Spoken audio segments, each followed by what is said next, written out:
Hi everyone, you're invited to subscribe. Here is a very interesting story about Ellen. But Ellen, he seems like such a nice boy. I suggested Mrs. Sullivan, whom I was now allowed to call Sandra, which, oddly enough, seemed less awkwardly intimate than the Aunt Sandra of my childhood, though, of course, she wasn't related to me at all.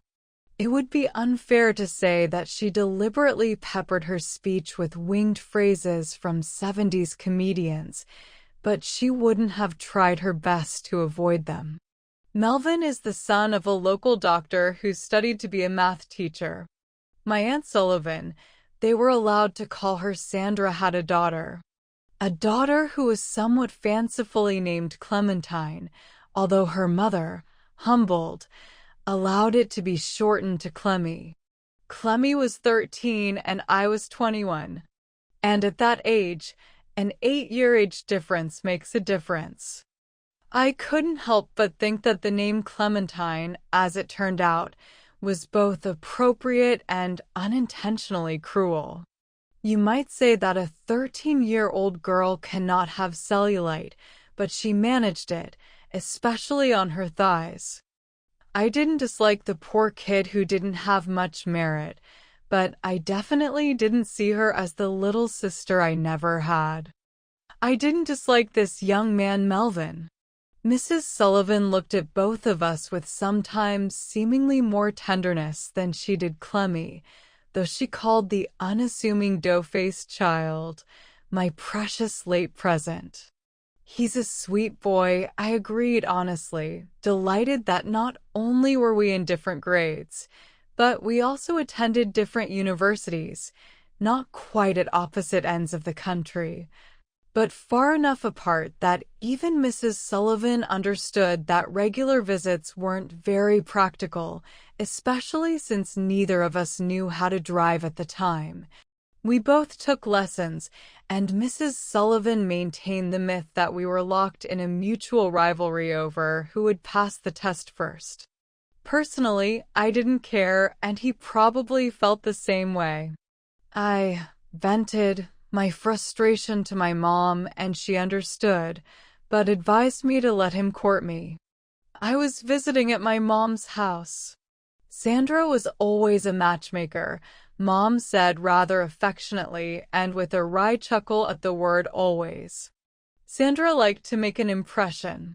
As always, I was sorry to say goodbye to my parents when I returned to university, but it was definitely coupled with relief that I was outside the realm of Aunt Sandra, Sullivan's determined efforts to find a mate for me.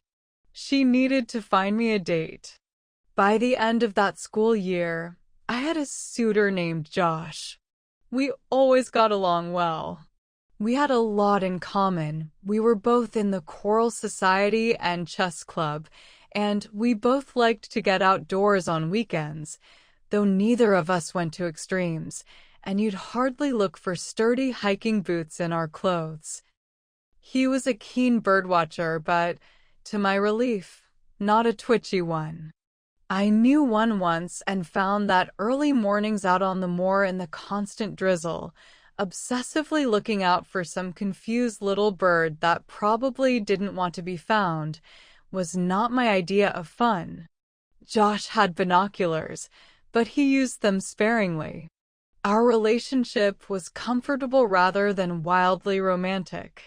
And yes, I know what you're thinking. He doesn't seem much different from Melvin. I can't deny it. At one point I caught myself thinking that he even looks like him, but no, not yet. Yes, and they looked a bit alike. They were both of average height and had brown hair, but that applied to a large part of the population. There was never much of a flame, just a spark with good intentions, but we had a good time together. But it was over. Our relationship ended gently, and if not completely painless, then without any deep hurt. I think we both realized that deep down it was just a student thing, and once we separated and didn't belong to the same clubs and choirs, it would dry up. Honestly, my only constant worry was that I assumed I would have to tell Aunt Sandra that we were no longer a couple with this friend Josh. It was a good thing. When she found out that I already had a soulmate, she at least relaxed her determined campaign to get me married to Melvin's boyfriend. She was sorry, but she had her principles. I started working, but I couldn't earn as much as I had hoped by working as a translator, even though I also had a postgraduate degree.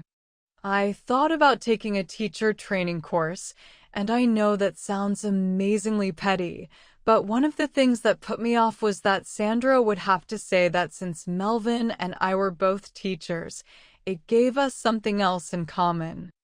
I compromised and did take a course on teaching English as a second language. It wasn't completely random. A friend, Steph, who was half French, told me about a vacancy at a language school run by her Aunt Marianne in Normandy, but as she believed in doing things right, I needed qualifications. Marianne was a kind and indulgent boss. The casement window of my comfortable room overlooked the garden. I had the honor of being chosen as favorite person by Marianne's large, bossy, snow-white Persian cat, Marianne Minette, and walks through tree-lined alleys took me to the sea or to a village with a medieval church. Marianne joked that she was a rebel who preferred pears and apple country. Oh, and I wasn't averse to the occasional glass of Calvados either. Marianne, with a twinkle in her eye, said she should get busy distilling her own pear version. I wouldn't rule her out. The work itself was easy and enjoyable. I had no real calling to teach, as Melvin apparently had, but there was a certain talent for it, facilitated by the fact that my adult students were eager to learn. Although it was hardly a hotbed of academic excellence, as Steph said, Marianne still took it quite seriously. The youngest student at the language school was 18 years old, but within a couple months I had a much younger student. One of the students, a hardworking, polite young man named Antoine, told me that his much older half-brother Jean-Louis was looking for someone to help with his daughter Patricia, who was 9 years old. Her mother died a year ago, he said sadly, cancer. He tried his best, but she's behind in school. But she needs lessons. You could certainly help her with English.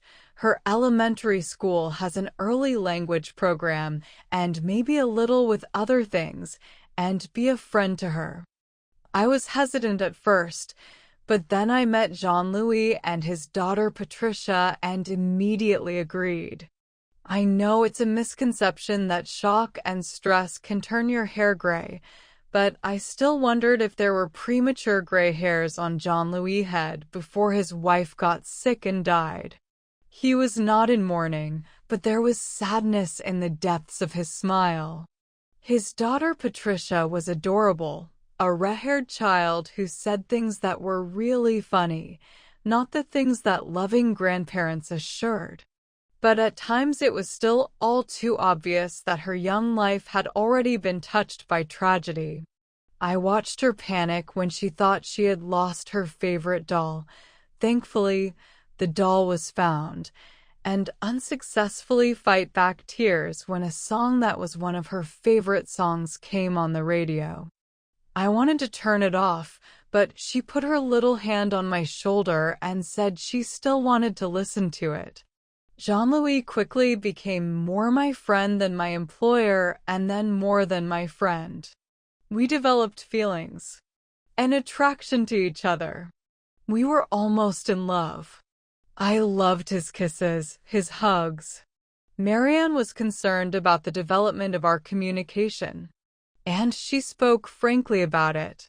She told me, "I love you very much, Ellen, and have a great affection for Jean-Louis. I know him well. The last couple of years have not been easy for him. But relationships that are, as they say, on the upswing, don't always work out. What about little Patricia? We're very close, objected I. I know you are there. I can see your feelings. You were a true gift of fate to him. But, darling, you can never replace Patricia as her mother. I'm not going to try, objected I. I know I have no right to.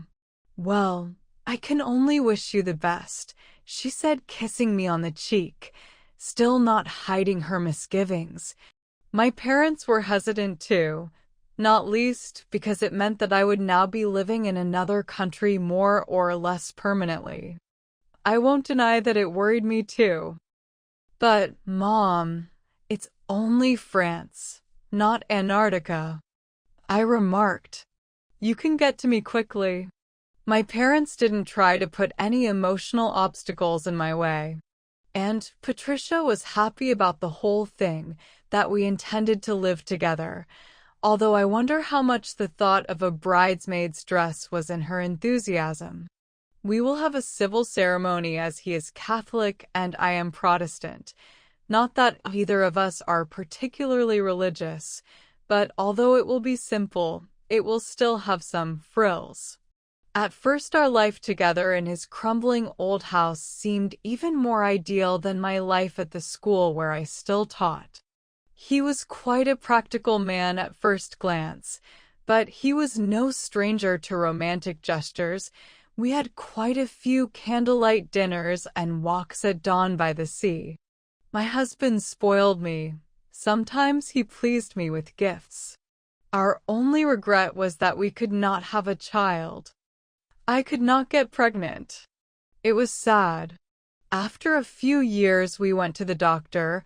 We were sent for tests and were told that they could not find any medical reason for it. We have to be patient. We may have a baby in the future. Sometimes it took longer than that. It might be best to just relax and not think about it for a while. We followed the doctor's advice, although of course we couldn't stop thinking about it, and went on vacation to the Pyrenees.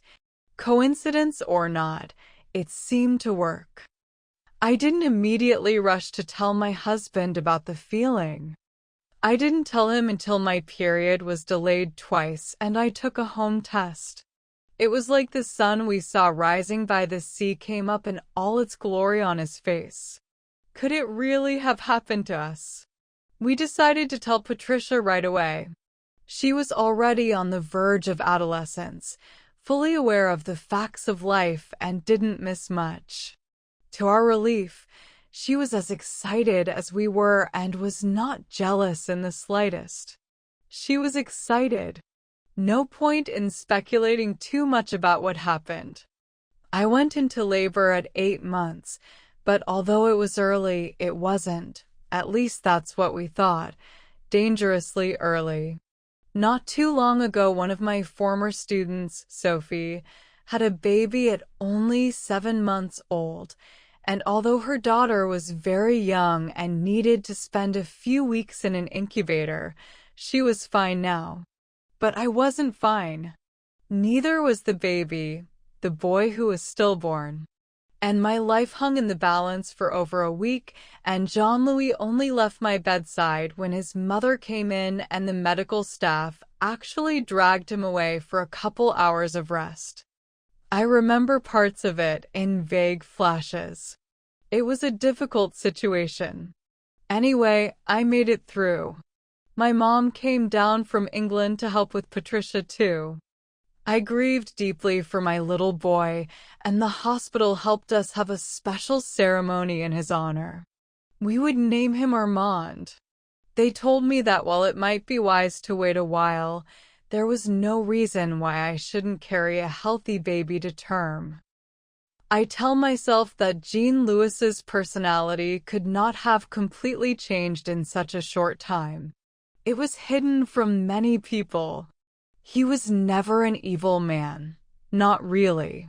He certainly never wanted to be. But it was as if the loss of his second wife, as well as his first, triggered something. He became obsessively overprotective of me. He wouldn't let me go back to work, even though I pointed out that he couldn't stop me. The grim look on his face upset me far more than the implication of those words. He never tried to lock me up or restrict me, but it just wasn't worth it. He kept calling to see if I was okay. I quit my job and tried to take up translating again, but with limited success. Jean-Louis became even more obsessive. He wouldn't even let me do any housework and hired a cleaning lady. You might think this wasn't a great deprivation, but it was completely unnecessary, and I began to feel more and more useless. I told myself he would get over it, but as the years went by, it just got worse. I wasn't physically a prisoner in my own home, but wondered how long it would be before I became one. I realized that I was becoming obsessive myself, wondering if a mild cold meant something more dangerous, if a small scratch could cause an infection. I was starting to think a lot of unnecessary things too. In the end, I realized that I had no choice. I didn't do it lightly, and not without an oppressive weight of regret. I was especially upset about leaving Patricia. I was living at the school after all. We remained very close, and oh, how I wish I could have been a part of her becoming a woman. I was also worried about what would happen to her, even though I knew her father would never, ever hurt her. My parents were saddened by the turn of our lives, but not surprised. Yes, and they were also happy about the change. We could have seen this coming, Dad said quietly. I've always loved Jean-Louis, but no one can live with someone like that forever. It would destroy you. He was not a man inclined to melodramatic language, but he was not wrong. It was several years before I was truly my old self again, or maybe I never was, at least not deep down. But I finally found a more or less decent job as a translator, also gave speaking lessons at the local adult education center and was, although still emotionally fragile, ready to at least consider another relationship. That Melvin guy's dad was still a local GP and was a good friend of mine. I was genuinely excited to meet his son again. I realized that my Aunt Sandra had been right all along. Melvin had been a sweet boy and now he was a fine man. That's why she was so pleased, even though she thought she was still too young, that Clemmy, her daughter, who had grown to her looks, was engaged to him, to Melvin. I wished them all the best and thought of what might have been. I may find a new love, but I will remember Jean-Louis and his daughter Patricia. After all, they were in my life. Thank you, and please subscribe to my channel. Please don't forget to give me a like.